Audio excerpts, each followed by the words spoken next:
voulais voir un peu classique. Il en était à on n'aurait pas écouté que ses envies.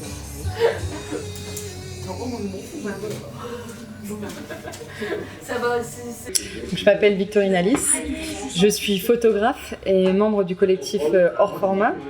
Donc, je suis originaire de l'Abassé et je travaille principalement en fait, avec des agriculteurs. Et dans mon travail, j'aime bien aussi mélanger les écritures à l'image, voilà, pour trouver d'autres manières de raconter des histoires. Alors le point de départ, ça a été en fait quand j'ai réalisé que mon grand-père maternel n'avait pas trouvé de repreneur dans sa famille et on n'en avait jamais vraiment parlé. Et c'est quelques années après son décès que ma grand-mère m'a dit que ça avait été douloureux pour lui. Et donc je me suis dit, mais en fait, qu'est-ce que ça veut dire d'être agriculteur ? Qu'est-ce que ça veut dire de cultiver des terres ?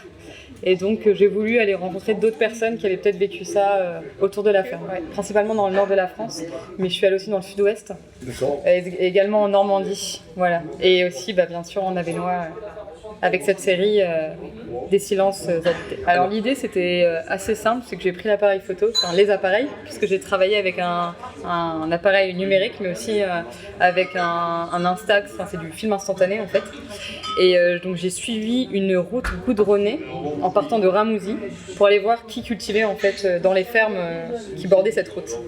Voilà, donc c'est vraiment des rencontres d'agriculteurs qui m'ont amené à rencontrer d'autres personnes dans un périmètre assez délimité, donc principalement à Ramouzy et à Sémouzy aussi. Alors ce qui m'a principalement marqué, c'était le silence des agriculteurs dans leur travail. Voilà, je passais pas mal de temps avec eux et par exemple il y a Romain qui est éleveur et il allait chercher en fait les vaches le soir et on marchait ensemble comme ça dans la pâture et finalement en fait il y avait beaucoup de moments de silence. Et je sais pas, je trouvais qu'il y avait vraiment une communion avec leur métier, l'environnement. Et c'est un silence vraiment que j'ai ressenti au travers des rencontres. Et je trouve que dans l'exposition, c'est ces petits détails-là. Par exemple, une pomme qui vient d'être croquée en fait, d'un ouvrier qui est en train de travailler et puis qui savourait en fait le goût de la pomme tout simplement. Et donc c'est plein de petits détails que j'ai essayé de montrer dans cette série. Alors c'est rigolo parce qu'il y a une famille que je connaissais déjà, puisque ça fait un petit moment que je vais à leur rencontre. C'était à Ramouzy, une famille chez les Cornets en fait, qui sont agriculteurs en agriculture biologique. Et donc là c'était des retrouvailles, donc ça c'était vraiment génial. Et pour les autres, j'ai eu de la chance parce que déjà c'était des rencontres on va dire en vrai quoi. Il n'y a pas eu de coup de fil, etc. Donc je débarquais vraiment chez eux, donc ils pouvaient vraiment me voir et je pense que la confiance elle naît comme ça aussi. Et puis après en fait c'est vraiment quand je racontais en fait que je cherchais à rencontrer des personnes, c'est eux qui m'ont dit mais appelle Romain qui m'a dit mais ma cousine en fait elle a repris la ferme. Et c'est comme ça que je me suis retrouvée à Étreins.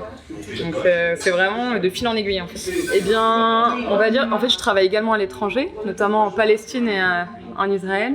Donc j'ai retourné voir des agriculteurs dans le village palestinien de Wadi Foukine où je leur ai proposé d'écrire en fait autour de tirages et donc je retourne régulièrement les voir pour voir un peu comment la situation évolue puisque c'est entre deux colonies israéliennes donc c'est assez quotidien assez ils vivent l'oppression et sinon je vais continuer le travail sur la disparition des fermes et aussi également sur le lien à la terre en métropole rennaise. J'ai fait une résidence avec les Champs Libres et également aussi sans doute au Canada, à Ferrassure. Voilà. En fait, je trouvais que c'était plus intime en fait, de photographier le paysage en Avesnois. Puisqu'en fait, il y a un agriculteur qui m'avait dit mais en fait, nous façonnons le paysage et je trouvais qu'en fait, c'est comme des petits fragments, j'ai essayé de saisir pour raconter à la fois leur quotidien, donc notamment par exemple dans le corps de ferme où un fils travaille avec son père et je voulais montrer aussi la poésie du quotidien, donc, par exemple des fleurs sur le mur d'une ferme ou bien le maïs qui est en train de pousser dans le champ et même, même les habitations en fait, les petites fermes qui sont de plus en plus en fait abandonnées parce que ce que j'ai pu constater c'est qu'il y a une disparition des fermes aussi en Avesnois et c'est le cas dans toute la France. Donc voilà, j'ai vraiment voulu montrer des petits instants. Donc là on est à Ramouzy, mais je suis allée aussi à Étain.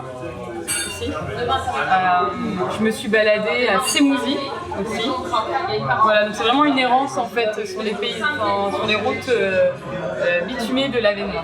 Alors ils sont curieux, oui, de voir le résultat. Et ce que je faisais, c'est que je leur en donnais parfois aussi. Donc c'est ça qui est intéressant aussi parce qu'il y a une vraie interaction avec les personnes.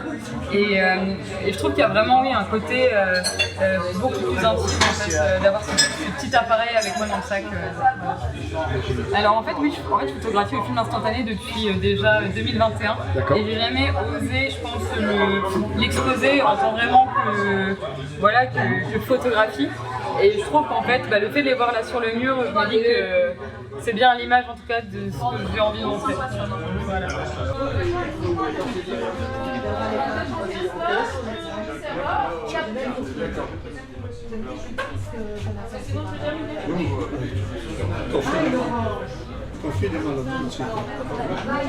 Merci. Écoute-nous. Un gars avec toi, avec